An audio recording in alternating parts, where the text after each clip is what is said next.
क्योंकि उस कुत्ते ने स्वर्ग में बहुत ही बढ़िया काम किया था, इसलिए भगवान ने उसे एक इच्छा पूरी करने का मौका दिया। कुत्ते ने कहा कि वह इंसान के रूप में अपने मालिक के पास वापस जाना चाहता है ताकि वह उसकी और भी अच्छे से रक्षा कर सके। भगवान ने उसकी बात मान ली, लेकिन एक शर्त रखी कि वह सिर्फ 1 महीने तक ही जिंदा रह पाएगा और उसे किसी को भी यह नहीं बताना है कि वह पहले एक कुत्ता था। फिर वह कुत्ता स्वर्ग से नीचे गिरा और सीधे अपने मालिक के ऊपर जा गिरा। उस समय उसकी मालिक एक ग्राहक की बिल्ली ढूंढने में मदद कर रही थी। अब तक वह एक सुंदर नौजवान बन चुका था। वह औरत तुरंत उसे अपने से दूर धकेलते हुए बोली, तुम आसमान से नीचे कैसे गिरे? ठीक उसी समय उस नौजवान को एक बिल्ली के म्याऊं म्याऊं करने की आवाज सुनाई दी। उसने बिल्ली की तरफ हाथ हिलाया और बिल्ली तुरंत उछलकर उसकी गोद में आ गई। यह ठीक वही बिल्ली थी जिसे वह औरत अपने ग्राहक के लिए ढूंढ रही थी। उसने बिल्ली को गोद में उठाया और वहां से जाने की तैयारी करने लगी।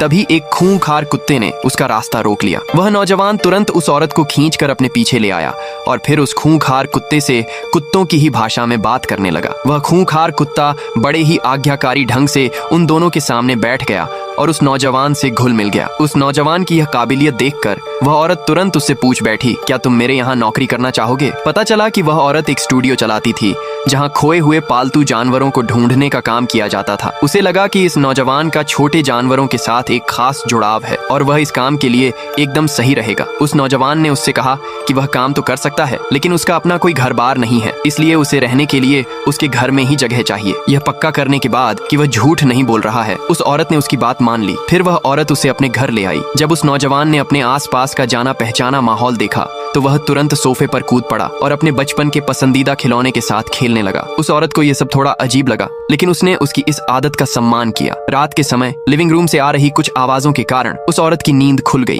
उसने देखा कि वह नौजवान कमरे में इधर उधर टहल रहा है और खेल कूद कर रहा है। उसे एहसास हुआ कि उसकी ये सारी आदतें बिल्कुल वैसी ही हैं जैसी उसके उस कुत्ते की थीं जो 3 साल पहले कहीं खो गया था। वह अभी इस सोच में ही डूबी हुई थी कि तभी उसके नीचे वाले फ्लोर पर रहने वाले पड़ोसी ने दरवाजा खटखटाया। पड़ोसी उस आदमी के जोर जोर से शोर मचाने की वजह से सो नहीं पाया था और उसने पूछा कि क्या उस औरत ने फिर से कोई कुत्ता पाल लिया है। औरत ने कहा कि उसने 3 साल से कोई कुत्ता नहीं पाला है। पड़ोसी को उसकी बात पर यकीन नहीं हुआ और उसने अंदर जाकर देखने की कोशिश की, लेकिन उस आदमी के गुस्से वाले चेहरे को देखकर वह डर गया। औरत को चेतावनी देने के बाद कि वह अब और शोर न मचाए, वे चले गए। औरत चुपचाप उनके पीछे गई और अचानक उसे पता चला कि इतने साल पहले उसके कुत्ते के साथ असल में क्या हुआ था। उसे आखिरकार पता चला कि उसके कुत्ते को पड़ोसी ने पकड़ लिया था और एक कुत्ते के डीलर को बेच दिया था। गुस्से में आकर वह पड़ोसी से झगड़ा करने जाना चाहती थी, लेकिन उस आदमी ने उसे रोक दिया। उस आदमी ने एक बढ़िया तरकीब सोची जिससे पड़ोसी जेल चला जाता।